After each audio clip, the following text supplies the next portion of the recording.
Hey guys, wanted to bring you a video about a video I saw on YouTube titled "What is overlanding?"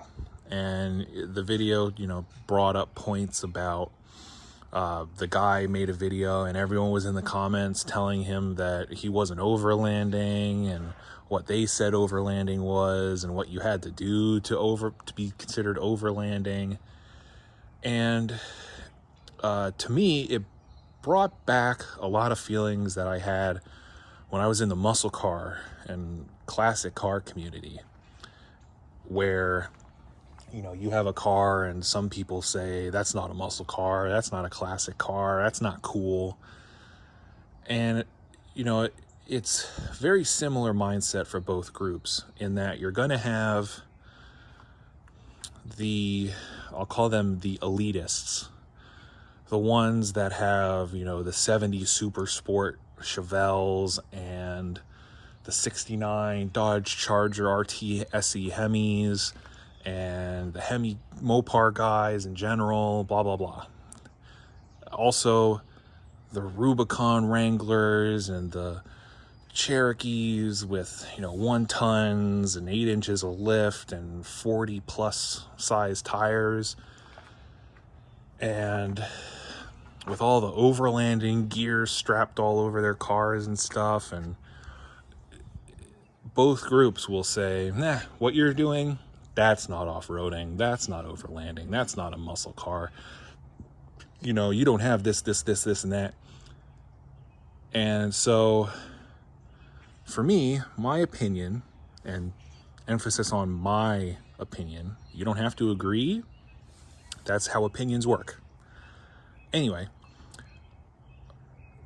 my personal opinion, overlanding, off-roading, it's whatever you want it to be.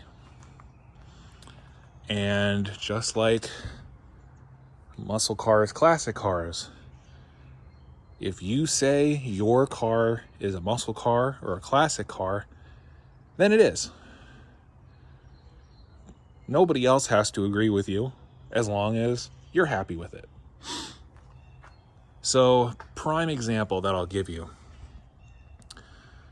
My brother would go to this place called the Ass and Pink. And he would always tell me, I'm going off-roading, I'm going in the Ass and Pink, blah, blah, blah. One day I went with him, and I was riding around with him in his Wrangler when it was actually still a Wrangler.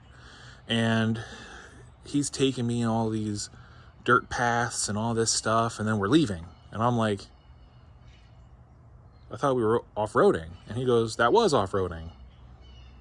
And I was like, no, that was trail riding. We were just driving over a dirt path. We weren't like going through mud holes or going over and under hills and crawling over stuff. And he said, well, to me, that's off-roading. And I was like, okay, to me, it wasn't. And in the Ass and Pink, I found that there's plenty of places to do what I consider off-roading. But the point is, to him, what he was doing was off-roading. To me, it was not. And that's okay.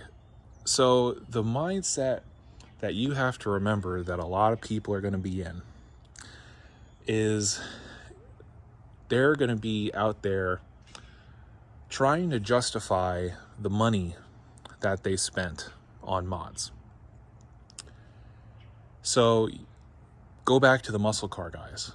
Go back to the guy with that 70s Super Sport Chevelle.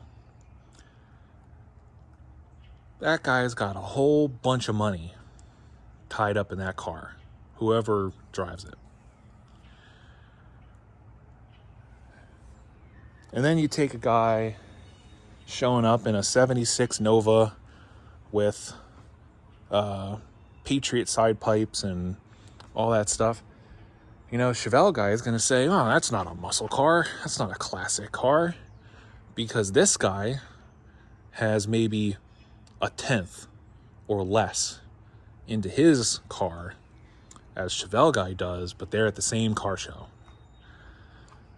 So to him, he's going to come over and tell you that's not a muscle car, because then to him, he is justifying the fact that he spent way too much money on a 70 Super Sport Chevelle when he could be going to the same car shows with a very cheap 76 Nova.